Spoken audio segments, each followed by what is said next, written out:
Vote चोरी को नहीं विरोधी दल नेता राहुल गांधी अभियोग जातीय राजनीति रे झड़ सृष्टि करिछि।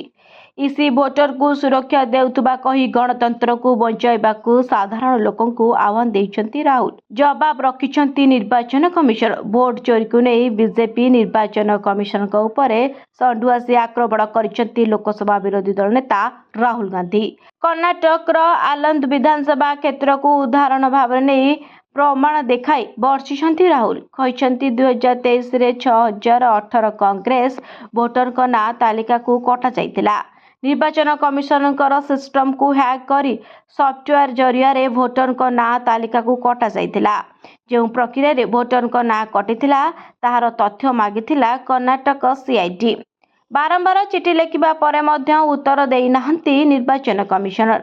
कहीं निर्वाचन कमिशन उत्तर देउनाहांती। भोटरंकर सुरक्षा दाता साइछंती कि निर्वाचन कमिशनर। मुख्य निर्वाचन कमिशन ज्ञानेश कुमार भूमिका को नहीं प्रश्न उठाइबा सह बीजेपी को घेरिछंती राहुल। यह सह हाइड्रोजन बम रो चेतावनी देइछंती। ब्यूरो रिपोर्ट न्यूज दुनिया।